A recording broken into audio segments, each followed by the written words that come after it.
ऐसा माल होना एक नंबर। माल एक नंबर आहे, व्हरायटी एक नंबर आहे, लांबची व्हरायटी आहे, ओके लांब जाणारा माल आहे. ठीक आहे चला. ऑगस्ट मध्ये लागवड केली गेल्या वर्षी. हो. पण मे मध्ये कधी लागवड नव्हती केली, तर बर. या वर्षी पाण्याची खूप टंचाई होती. हो त्याच म्हणलं, त्यामुळेच म्हणलं की जरा सगळ्याला टंचाई म्हणून म्हणलं काहीतरी वेगळं करून पाहावा. हो. त्या हिशोबानं 13 मे ला आपण लागवड केली. हो. तर पाणी थोडं मोजकं होतं, समजा आपलं 2-2.5 तास चालत होतं. तर नुसता बेड भिजवायलाच आपल्याला 10 दिवस लावले. 1 तारखेचं नियोजन होतं अरे आपलं. बापरे. पण ते आपलं नियोजन करता करता 13 तारीख आली समजा बेड भिजताना. तर 13 तारखेला लागवड झाली आपली. आणि नंतर पुन्हा हेच भिजवत बेड भिजवला एकदा. हो त्यानंतर तर जवळपास 1 महिना तर पाणी लागतच नाही. हो सुरुवातीला थोडं कमी पाणी लागतं तर याच्यामध्ये. त्यामुळे आपलं ते ऍडजस्ट करून थोडं पाणी साठा वाढवला हो. दुसऱ्या विहिरीमध्ये. बरोबर. आणि समजा पुढे भविष्यात आपल्याला लागण अशा हिशोबाने केलं आणि 1 महिना तर पाणी लागलंच नव्हतं. सुरुवातीला कमी लागलं आणि पाणी. म्हणलं आपण म्हणलो की जून मध्ये जर पाऊस पडला तर आपल्याला एवढी काय पाण्याची आवश्यकता वाटणार नाही. बरोबर त्या हिशोबाने लागवड केली. बरोबर. नमस्कार शेतकरी बांधवांनो, प्रोग्रेसिव्ह फार्मिंग मध्ये मी तुमचं स्वागत करतो. मित्रांनो, आता मी रवळगाव येथे आलेलो आहे आणि इथं मी आता एका टरबुजाच्या प्लॉटवरती आलेलो आहे. मित्रांनो, इथे येण्याचं कारण म्हणजे आपल्याला इथं आता या प्लॉटची यशोगाथा जाणून घ्यायची आहे. मित्रांनो, हा जो प्लॉट आहे अतिशय चांगला प्लॉट, याचं व्यवस्थापन केलेलं आहे. जवळपास इथं एक 5 ते 6 किलोपर्यंत फळांची साईज गेलेली आहे. म्हणजे तुम्ही बघू शकता माझ्या हातामध्ये जे फळं आहेत तर जवळपास हे 5 ते 6 किलोपर्यंत जास्तीत जास्त साईज या फळांची गेलेली आहे. आणि खास करून हा जो प्लॉट आहे, म्हणजे महत्त्वाचं म्हणजे हा जो प्लॉट, याची लागवड जी उन्हाळ्यामध्ये झालेली आहे मे महिन्यामध्ये, आणि आत्ता चालू आहे जुलै महिना. तर इथं आता 12 जुलै आहे आज, याची हार्वेस्टिंग होत आहे. तर अशा कडक उन्हामध्ये पिण्याच्या पाण्याची पण परिस्थिती अवघड होती आणि अशा परिस्थितीमध्ये या ठिकाणी हा प्लॉट उत्तम इथं व्यवस्थापन केलेलं आहे आणि चांगल्या पद्धतीने इथे याचं व्यवस्थापन करून इथं प्लॉट हा जोपासलेला आहे. मित्रांनो, आपल्याला याच प्लॉटची आता पूर्ण यशोगाथा जाणून घ्यायची आहे की शेतकऱ्यांनी इथं कशा पद्धतीने याचं सुरुवातीपासून याची मशागत कशी केली, याचं व्यवस्थापन, खत व्यवस्थापन आहे, त्यासोबतच फवारणी व्यवस्थापन आहे आणि याचं जे विद्राव्य खताचं जे व्यवस्थापन आहे, तर सर्व माहिती आपल्याला या प्लॉटची आता जाणून घ्यायची आहे. याच्यामध्ये काय अडचणी आल्या तर सर्व आपण आता शेतकरी बांधवांकडून जाणून घेणार आहोत. तर मित्रांनो, आता आपल्यासोबत शेतकरी आहेत. तर भाऊ, आपला सर्वप्रथम तर आपला परिचय द्या, त्यानंतर आपण आपल्या व्हिडिओला सुरुवात करू. माझं नाव ईश्वर तुकारामजी ताठे, राहणार रवळगाव. मोबाईल नंबर आहे 9307 61 24 23. बरं. तर ईश्वर भाऊ, आपण आता प्लॉटवरती आलेलो आहोत. तर हा सर्वप्रथम तर आपलं म्हणजे याच्या अगोदर आपण याच्यामध्ये टरबुजाची लागवड कधी केलेली होती का, आणि आपण कधीपासून लागवड करत आहात, त्यासोबतच आता हे प्लॉट किती एकरचा आहे पूर्ण? आपण 3 वर्षापासून टरबुजाची लागवड करत आहोत. हो. पण गेल्या वर्षी समजा आपण ऑक्टोबर हिटसाठी म्हणून समजा ऑगस्टमध्ये लागवड केली गेल्या वर्षी. हो. पण मे मध्ये कधी लागवड नव्हती केली, तर बर. या वर्षी पाण्याची खूप टंचाई होती. हो त्याच म्हणलं, त्यामुळेच म्हणलं की जरा सगळ्याला टंचाई म्हणून म्हणलं काहीतरी वेगळं करून पाहावा. हो. त्या हिशोबानं 13 मे ला आपण लागवड केली. हो. तर पाणी थोडं मोजकं होतं, समजा आपलं 2-2.5 तास चालत होतं. तर नुसता बेड भिजवायलाच आपल्याला 10 दिवस लावले. 1 तारखेचं नियोजन होतं अरे आपलं. बापरे. पण ते आपलं नियोजन करता करता 13 तारीख आली समजा बेड भिजताना. तर 13 तारखेला लागवड झाली आपली. बरं. तर 13 तारखेला आपण बॅचीत लागवड केली, रोपाची नव्हती. बरं. आणि हे क्षेत्र किती आपलं पूर्ण? आपलं हे 2 एकरचं क्षेत्र आहे आणि यामध्ये 15 पुढे लागलेले आहेत आपल्याला. बरं. समजा जवळपास 15,000 रोप लावलेले. बरं. 2 एकरमध्ये. 2 एकर. बरं, आता आपल्या आजूबाजूला सगळ्याला अडचणी तर होत्या पाण्याच्या, मग तुम्ही तुमच्या विहिरीला पाणी कसं ऍडजस्ट केलं हे पूर्ण पाणी? जवळपास समजा आपल्याला बेड भिजवायलाच स्टॉक करायला अगोदर पाणी होतं. हो. आणि नंतर पुन्हा हेच भिजवत बेड भिजवला एकदा. हो. त्यानंतर तर जवळपास 1 महिना तर पाणी लागतच नाही. हो, सुरुवातीला थोडं कमी पाणी लागतं याच्यामध्ये. त्यामुळे आपलं ते ऍडजस्ट करून थोडं पाणी साठा वाढवला दुसऱ्या विहिरीमध्ये. बरोबर. आणि समजा पुढे भविष्यात आपल्याला लागण अशा हिशोबाने केलं आणि 1 महिना तर पाणी लागलंच नव्हतं. सुरुवातीला कमी लागलं. आणि म्हणलं आपण म्हणलो की जून मध्ये जर पाऊस पडला तर आपल्याला एवढी काय पाण्याची आवश्यकता वाटणार नाही. बरोबर. त्या हिशोबाने लागवड केली. बरोबर. आणि आता हे सुरुवातीला आपण लागवड करत असताना तर उन्हाळ्यामध्ये याची काय मशागत कशा पद्धतीने केली होती? या आता अगोदर म्हणजे नांगरट केली, त्यानंतर रोटरवर ठाणून घेतला आणि 5 फुटावर बेड सोडले.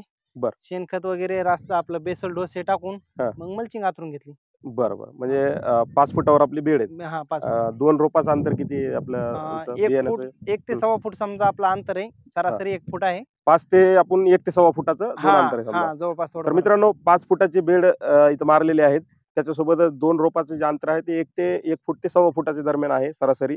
आणि याच्यानंतर म्हणजे आपण लागवड बेसल डोस टाकून घेतला. बेसल मध्ये काय काय टाकलं होतं आपण? 10-26-26 एकरी समजा 1 बॅग 2 बॅग घेतल्या होत्या. 10-26 DATP च्या 2, सुपर फॉस्फेट 2 हा. आणि लिंबोळी अर्काच्या 2 बरं, हे तर असं आणि थोडं मिश्र खत 10-20 किलो हे वापरलं होतं समजा.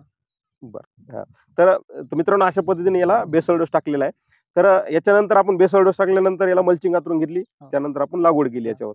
तर लागवड झाल्यानंतर उगवण जेव्हा झाली तर आपण इथं काही आळवण्याला की दिल्या होत्या का याला? याला एक ह्युमिक आणि आपली बुरशीनाशकची समजा एक आळवणी दिली होती. आळवणी दिलेली. हा, हा. एकच आळवणी दिली. एकच आळवणी दिली. त्यानंतर मग डायरेक्ट आपण ड्रिपनं सुरू केलं मग. डायरेक्ट आपण ड्रिप मधून खताचं खत द्यायला तर सुरुवातीला आपण तर याचे 3 टप्पे आहेत आपले. सुरुवातीला व्हेजिटेटिव्ह ग्रोथ मध्ये म्हणजे सेटिंगच्या अगोदर जे आपलं आहे टप्पा, हो. तर ते जिथे वेलांची वाढ होते, पूर्ण फुटवे निघतात. हो. तर त्याच्यामध्ये कसं आपण व्यवस्थापन केलं? फवारणी व्यवस्थापन, त्यासोबतच विद्राव्य खताचं व्यवस्थापन आणि पाणी व्यवस्थापन याचं आपण व्हेजिटेटिव्ह ग्रोथ मध्ये 19-19 समजा रासायनिक खत सुरुवातीला वापरलं. दिला. हा. सुरुवातीला वापरलं हा. आणि त्यानंतर बेनवेची एक फवारणी घेतली. हो. आणि समजा मग बाकी मग हेच विद्राव खत मग फुलं लागल्याच्या अवस्थेत 12-61 13-40-13 असे समजा स्टेप टप्प्याटप्प्यामध्ये त्याला वॉटर सोल्युबल आपली विद्राव्य खतं दिले.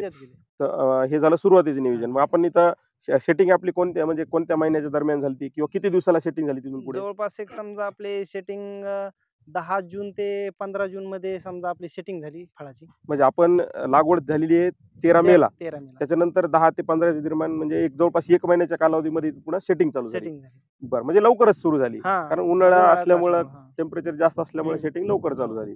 त्याच्यानंतर सेटिंग ला काय अडचणी आल्या होत्या का किंवा काही? नाही, सेटिंगला एवढं काही उन्हाळा असल्यामुळे अडचण नाही आली. हा. तर समजा व्यवस्थित सेटिंग होऊन गेली, तेवढं काही हो. प्रॉब्लेम आला नाही. उन्हाळ्यामध्ये मधमाशाचं प्रमाण जास्त असल्यामुळे आणि आपल्या भागामध्ये पाण्याची कमतरता असल्यामुळे बाकी फुलं वगैरे नसल्यामुळे जास्त अट्रॅक्शन झालं. अट्रॅक्शन झालं फळ आपल्या हो. मधमाशीचं. बरं, आणि महत्वाचं एक राहिलं की हे व्हरायटी कोणती आहे लागवड केलेली? आपण कसं हा. आहे लागवडीमध्ये म्हणलं की समजा व्यापाऱ्याच्या मागणीनुसार हो. बाहुबली म्हणलं जरा काळा थोडा हे कलर हे असतं म्हणून बाहुबलीची म्हणजे ह्या टायमिंग मध्ये व्यापाऱ्याची मागणी थोडंसं मजबूत कातडेचं जे फळ आहे त्याच्यासाठी लांबच्या ट्रान्सपोर्ट साठी जरा मजबूत फळ लागते, त्याच्यामुळे बाहुबली चांगलं राहिली. त्या हिशोबाने केली आपण लागवड. बरं, मग याच्यानंतर सेटिंग आपली व्यवस्थित झाली. हो. त्यानंतर मग साईज होण्यासाठी कशा पद्धतीने आपण व्यवस्थापन केलं इथं चांगली साईज मिळावं म्हणून?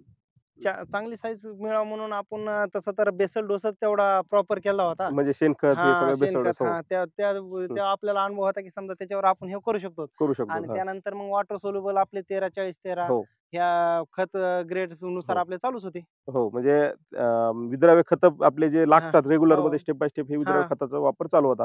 त्याच्यामध्ये कॅल्शियम नायट्रेट, बोरॉन वगैरे सगळं आलं याच्यामध्ये. सेटिंग ते कॅल्शियम नायट्रेट टप्प्याटप्प्यामध्ये एकदा सांगा आपण कोणते खत दिले याच्यामध्ये सुरुवातीपासून? एक विद्राव्य खतामध्ये लागवडीनंतर सुरुवातीला आपण 19-19 दिला. मग त्यानंतर काही जसे अवस्था वाटेल तसं आपण 12-61 मध्ये कधी 19-19 असा प्रॉपर समजा थोडं आलटून पालटून 1-2 दिवसाच्या गॅपनं सोडीत समजा सोडले. तर त्यानंतर सेटिंगच्या अवस्थेमध्ये कॅल्शियमची आणि बोरॉनची गरज होती. त्यामुळे 36व्या दिवशी जवळपास आपण कॅल्शियम नायट्रेट आणि बोरॉन सोडलं. एकरी समजा 10 किलो कॅल्शियम नायट्रेट आणि 2 किलो बोरॉन सोडलं होतं. बरं, त्याच्यानंतर मग साईजच्या टायमिंग मध्ये कुठला खत दिला आपण? साईजच्या टायमिंग मध्ये आपण 13-40-13 सुरू केलं आणि मग त्यानंतर 13-0-45 आलटून पालटून 13-0-45 आणि 13-40-13 आलटून पालटून दिले त्यावेळेस. दोन्ही खत दिले. दोन्ही दिले. आणि आता शेवटच्या टप्प्यामध्ये शेवटच्या स्टेप मध्ये 0-52-34 दिला आणि अगोदर एकदा 13-40 आणि त्यामध्ये एक वेळेस समजा आपण 0-52-34 चा डोस दिला. बरं, म्हणजे प्रॉपर एक ज्या टप्प्यामध्ये साईज साठी जे खत लागले आपण इथे दिलेले आहेत. बरं, तर आतापर्यंत म्हणजे आता किती आपलं क्षेत्र जे 2 एकर आहे तिथं आपल्याला किती माल निघण्याची अपेक्षा आहे किंवा आपली साईज आता कशा पद्धतीने आलेली? आपल्या आजच्या पोझिशनहून तर समजा कटिंग चालू आहे. तर फळ समजा जवळपास आपलं 3-4 किलोचं सरासरी जास्त आहे. सरासरी फळ तर 6 किलो पर्यंत 7 किलो पर्यंत फळ आहे. मोठे जे फळ आहेत. तर एक अंदाज असा वाटतं की समजा 30 ते 35 टनाचं जवळपास 2 एकरात होऊ शकते. म्हणजे सगळा माल 1 नंबरचा का 2 नंबरचा माल 30 ते 35 टन होईल. 1 नंबरचा माल. 1 नंबर. तर अशा परिस्थितीमध्ये चांगले उत्पादन आहे. म्हणजे 2 नंबरचा माल किती निघेल याच्यामध्ये? जवळपास आपण 35 न पकडता 30च धरून चला 1 नंबरचा. आणि समजा 8 ते 10 टन 2 नंबरचा माल निघून जाईल. 40 टन जवळपास समजा 40 टन 2 एकरामध्ये. म्हणजे एकरी जर ऍव्हरेज काढला आपण तर इथं 20 टनाचा ऍव्हरेज आपल्याला इथं आपण दोन्ही मिळून होऊ शकतं. तर मित्रांनो, इथं अतिशय चांगलं उत्पादन म्हणू शकतो आपण अशा परिस्थितीमध्ये. कारण एक तर पाणी विचार केला आपण, हे पाणी खूप कमी होतं या काळामध्ये, तरी सुद्धा मित्रांनो 1 एकरमध्ये आपण 20 टन ॲव्हरेज म्हणजे खूप झाले याच्यामध्ये. आणि आपल्याला भाव किती लागलेला आहे इथं आता? आता सध्या आपला भाव आहे 13 रुपये 10 पैशानं कटिंग चालू आहे आज. 13 रुपये 10 पैसे. 10 पैशानं. बरं बरं. तर आपण विचार जर केला तर 1 एकरमध्ये 20 टन म्हणजे त्याचं जर आपण काढलं गणित, तर आपल्याला अतिशय चांगला नफा इथं आपल्याला मिळू शकतो. टोटल जर काढला आपण तर एक 2.5 ते 2.5 लाख रुपये एकरचं उत्पादन, आणि 2 एकरचं आपण जवळपास एक 4.5 ते 5 लाखापर्यंत याचं उत्पादन आपल्याला इथं शेतकरी बांधवाला मिळत आहे. म्हणजे मित्रांनो अशा दुष्काळी परिस्थितीमध्ये सुद्धा एवढं उत्पादन मिळवणं म्हणजे खूप मोठी गोष्ट आहे. चांगलं उत्पादन आहे हे. आणि याच्यातून आपण जर असं योग्य वेळ साधून आपण इथं जर अशा पिकांची लागवड केली तर आपल्याला नक्कीच इथं फायदा होतो. मित्रांनो, म्हणजे ज्या काळामध्ये शेतकरी पाणी नसल्यामुळे घाबरतात किंवा करावं का नाही करावं, पण याची योग्य संधी बघून त्याचं लागवड केली, त्याच्यामुळे इथं नक्कीच आपला फायदा झालेला आहे. तर आपण हे पूर्ण ट्रीटमेंट आणि याचं मार्गदर्शन आपण स्वतःलाच अनुभव आहे याच्यात. 2-3 वर्षापासून आपण लागवड करतात. पण याची ट्रीटमेंट आपण कोणाकडून केली, मार्गदर्शन कशा पद्धतीने केलं? अगोदर 3 वर्षापासून जे करतो त्याचा अनुभव तर होताच पाठीशी. हो. पण आपलं शिवशक्ती ॲग्रो साई रोड पाथरी हो. यांचं आपल्याला वेळोवेळी मार्गदर्शन होतं. हो. आणि त्यांच्या मार्गदर्शनाखाली हो. आपण हा प्लॉटचं नियोजन केलेलं आहे. बरोबर. तर मित्रांनो, आपलं Shivshakti agro agency Sai road Pathri येथे आपलं कृषी केंद्र आहे. त्याच्याद्वारे आपण टरबूज पिकं असेल किंवा इतर कुठले पिकं असतील, या सर्व पिकांना आपण वेळोवेळी मार्गदर्शन करतो. त्यासोबत योग्य ट्रीटमेंट जी लागते, त्याच्यामध्ये विद्राव्य खत असतील, त्यासोबत फवारणी असतील, त्याचं वेळोवेळी मार्गदर्शन आणि ट्रीटमेंट देत असतो. त्याच्यामुळे आपल्याला जर काही मार्गदर्शन लागत असेल तर आपण इथं परभणी जिल्ह्यामध्ये असेल तर आपण डायरेक्टली भेटून तिथं आपण पूर्ण मार्गदर्शन देतो. वेळोवेळी व्हिजिट देऊन मार्गदर्शन करतो. त्याच्यामुळे आपण आमच्याशी संपर्क साधू शकता आपल्याला जर मार्गदर्शन घ्यायचे असेल तर. माझा नंबर आहे 75 075 17 240. या नंबरवर तुम्ही संपर्क करू शकता. त्यासोबतच मित्रांनो, काही आणखी शेतकरी बांधवांना तुम्हाला काही विचारायचं असेल तर त्यांचा नंबर सुद्धा त्यांनी सांगितलेला आहे. त्यासोबत मी इथं डिस्क्रिप्शन बॉक्समध्ये किंवा इथं याच्यावरती देईन मी व्हिडिओमध्ये. तर मित्रांनो, अशा पद्धतीनं हा पूर्ण व्हिडिओ आहे. याच्यामध्ये आपल्याला नक्कीच ही माहिती आवडली असेल, हा यशोगाथा तुम्हाला आवडली असेल, आणि आपण सुद्धा असं योग्य संधी साधून आपण इथं चांगलं उत्पादन मिळू शकतो. तर ईश्वर भाऊ, तुम्ही आम्हाला वेळ काढून चांगली माहिती दिली, आपल्या शेतकरी बांधवांपर्यंत ही चांगली माहिती पोहोचवली, त्याच्याबद्दल आपले खूप खूप आभार, धन्यवाद. हे मुज्जूभाई आहेत, व्यापारी आहेत, यांनी हा प्लॉट घेतलेला आहे टरबूजचा. तर मुज्जूभाई, आपली गाडी किती टनाची, आता माल किती निघेल तुमचा अंदाज आहे? गाडी आहे 25 टनाची. हा. माल निघन सर 30 टन माल निघन राशीचा माल. हो. म्हणजे आता हे 25 टन भरून 4-5 टन. 4 टन उरण. बरं. 2 नंबरचं किती माल निघेल? 2 नंबर निघन 7-8 टन. 7-8 टन असं एक 30-40 टन, 40 टन पर्यंत सगळा माल निघून जाईल. सरासरी. बरं, आता माल कुठे चाललाय आपला? माल चालला दिल्ली आजादपूर मंडी. बरं बरं. म्हणजे आता हे नॉन सिजनल जे माल आहेत समजा, दिल्लीला जातात का सगळे, गाव जर कुठं दुसरीकडे पण जातात? ऑल इंडिया जातात सर आपला माल. All India. हे माल चांगला म्हणून दिल्लीला चालला आपला. दिल्लीला चालला. व्हरायटी चांगली, इतर बाहुबली व्हरायटी. अशा ह्या सीझन मध्ये म्हणजे आता पावसाळा चालू आहे, मग इतर कुठलं मार्केटमध्ये माल जाते आणखी मार्केटमध्ये जाते बघा, काश्मीर जाते आपला, हो. कलकत्ता जाते. हो. जास्ती माल आमचा हे पावसाळ्यामध्ये जास्ती जाते दिल्लीला. माल आवडला का तुम्हाला? एकदम खूप आवडला.